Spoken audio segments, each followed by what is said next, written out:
Man, Gmar Tov, everybody. Martov.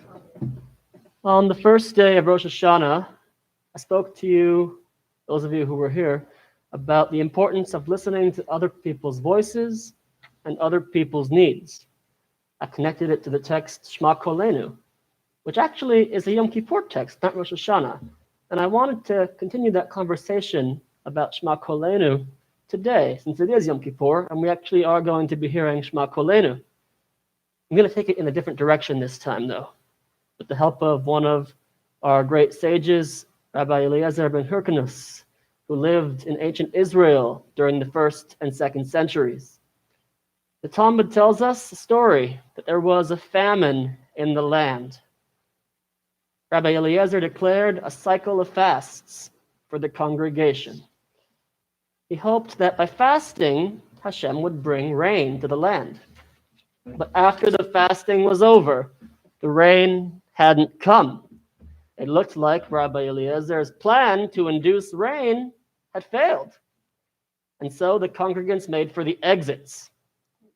It was at that moment that he said to them, "Have you prepared graves for yourselves?" Essentially, he was saying, if the rain doesn't come, then we're all going to die. And they started to cry at those words. They did. And once they were all crying, that was when the rain began to fall. He had achieved his goal of getting God to send rain, but I don't think that he intended it to go the way that it did. He didn't want to make people cry. And indeed, if it was truly apparent to them that they would die without rain, then he wasn't really telling them anything that they didn't already know. So why then did his words induce them to tears? Why did it have such a strong effect on the congregants? Well, with Rabbi Eliezer, it's not always just about what he says, it's about how he says it. Rabbi Eliezer was involved in another incident, quite similar to the first one. One day he went up to the ark and recited a series of 24 blessings, hoping that rain would fall, and it didn't. Seeing that the rain still hadn't fallen, his junior and former student, Rabbi Akiva, came up to the ark after him, and he said, "Avinu Malkeinu, our parent, our sovereign. We have no other sovereign but you. For your sake, please have mercy on us." And the rain began to fall. The sages whispered to one another, why did Rabbi Eliezer, the more senior rabbi, not have his prayers answered? This might even have been a threat to seniority, which was important to them. Then a bat kol emerged, a divine voice, and it said, "Lo mipnei shezeh gadol mizeh." It is not because Rabbi Akiva is greater in stature than Rabbi Eliezer. Ela shezeh ma'avir al midotav, v'zeh lo ma'avir al midotav. Rather, it is because Rabbi Akiva had a forbearing nature, and Rabbi Eliezer did not.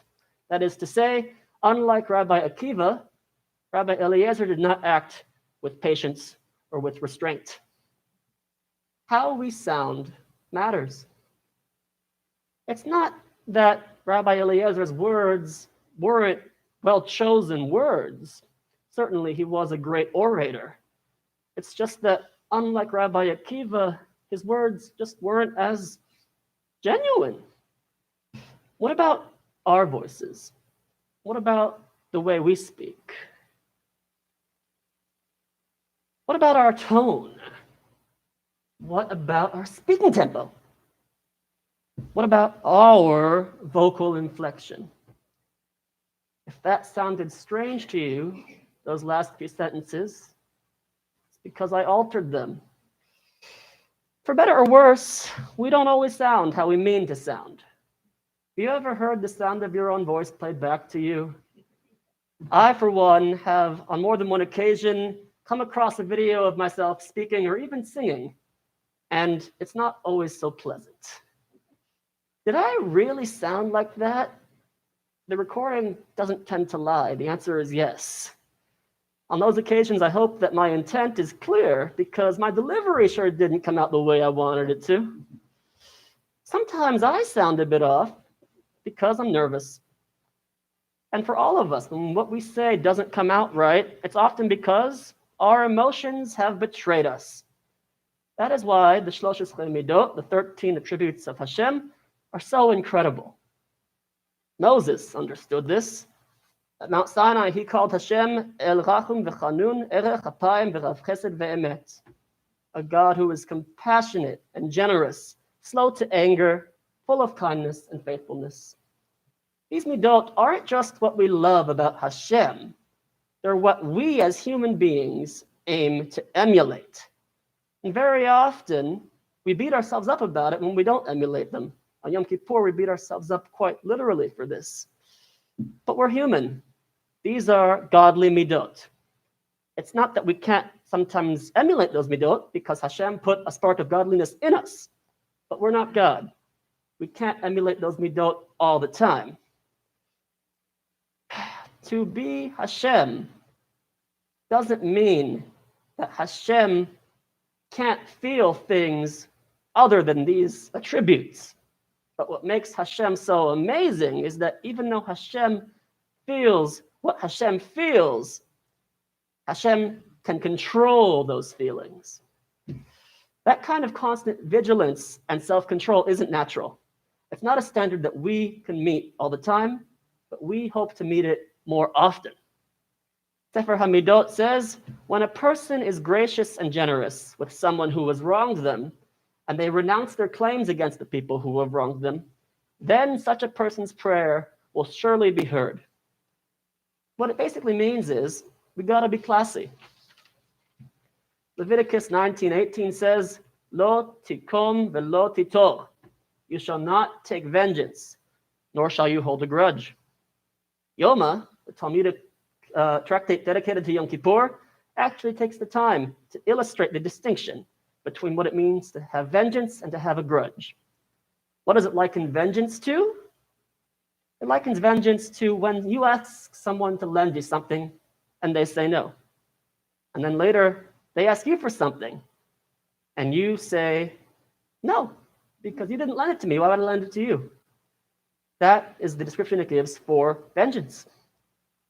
What qualifies in Yoma as a grudge? It's a very small distinction between that and vengeance. It is when they ask you, will you lend me something?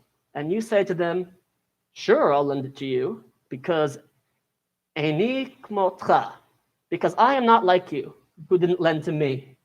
I am the bigger person, and that's why I'm going to give it to you when you didn't give it to me. This is an incredible distinction for what it means to hold a grudge. According to this passage, a grudge becomes a grudge not when you harbor ill will towards someone, but when your words and your actions towards them begin to reflect your internal feelings towards them, which are negative. That verse that I said in Leviticus that says don't take vengeance and don't bear a grudge, Leviticus 19:18, I only read the first part. It goes on to say a much more famous thing in that verse, which is one of the most well-known verses on earth. Ve'ahavta l'reacha kamocha. And you shall love your fellow as yourself. It's very curious because together that verse says, you shall not take vengeance and hold a grudge against members of your fellow people. Love your fellow as yourself. It seems that the first half is meant to be balanced against the second half. It's almost like taking vengeance and holding a grudge against people can be seen as the opposite of what it means to love them. Suddenly, the mitzvah to love your neighbor as yourself just got a lot easier to fulfill. Because we are only human. No matter if it's our fault, their fault, or nobody's fault, almost all of us have at least one person in our lives that we dislike. If that counts as not loving them, then the mitzvah to love our neighbor as ourselves is impossible. But if loving our neighbor, our fellow as ourselves, simply means that we shouldn't hold a grudge against them, and then we use this Talmudic definition of a grudge from Yoma, then it means that we are allowed to dislike people. It just means that we can't let it show. Certainly, if we do have a grudge against somebody, we should try to get rid of it. Grudges are not healthy. It's not good for our mental health. It's not good for our spiritual health. It's not a victimless thing to hold a grudge, but if we can contain that grudge internally, no one has to know, and the only victim is us. Using this logic, we have a new definition of what it is to love someone. It means to emulate the midot. It means to be kind, to be patient, and to forgive, even when we have reasons not to do so. It's really easy from this to see how love your neighbor as yourself quickly became something else. It's often now misquoted as do unto others as what you would have them do unto you. Essentially, they will do nice things to you even if they dislike you. You don't have to know, and we should do the same to them. When we make New Year's resolutions, Jewishly or otherwise, we often give ourselves a task that's unachievable. It's too big. If we say to ourselves, this year I'm going to get mad, not at all, or less often, that's an admirable goal, but you're not going to get there. And sometimes we have a right to be mad. Sometimes we need to be mad and we don't even let ourselves get mad. That's called repression. We don't want to be repressed. A better goal would be not to deny those feelings, but to instead figure out a way to diffuse them, either through a kind and honest conversation that is constructive, or through a relief outlet of some sort. That way, when you feel the way you feel, at the very least, it doesn't carry over to the other parts of our lives. We don't want our grudges to start ruining everything in our lives. It can be toxic. How often have we been rude to someone, maybe even unintentionally, because we couldn't self-regulate? Oftentimes it has nothing to do with them. Sometimes we're rude because we have a stressful but unrelated situation on our minds from earlier. Maybe we snap at them because we are tired from all the work we've been doing. Maybe we snap at them because we haven't been getting enough sleep. Or maybe because we are rightfully cranky that we are ill and we can't have anything on our mind but our own pain. These are all very fair, understandable reasons to have difficulty getting along with people in the moment. That doesn't mean that just because we have an excuse, that we can't do better. This is one of the great challenges of Yom Kippur, because we spend all day, many of us, in shul, many of us not eating or drinking. And there is nothing that gets people cranky like fasting. It's a test. Can we emulate the midot while our stomachs scream at us in protest? It's a test that apparently Rabbi Eliezer, during his fast, was unable to pass. This year, let's not just listen to the voices of others, but our own voices. Before we open our mouth, let us ask ourselves, wait, let me play that thought to myself before I speak it out loud. What is it going to sound like? When we use words that we regret, or a tone that we regret, or if it's not what we say or how we say it, but our body language that we will regret. We often come every year before Yom Kippur and apologize to that person and say, I'm sorry, I just wasn't thinking. It's true, we weren't. And while that may be true, we should use that excuse less this year. If we weren't thinking, then this year, let's think more. If we can be aware of it before it comes out of our mouths, then we don't have to say it. We might not always be able to regulate our feelings like God can. But even if we can't regulate our feelings, if we regulate our mouths even some of the time, the world will be a much, much kinder place for you and me and everyone. And that's what we hope to do all year long and for the rest of our lives. And Yom Kippur is a great way to get started. May we all be inscribed for a year of goodness and blessing and love.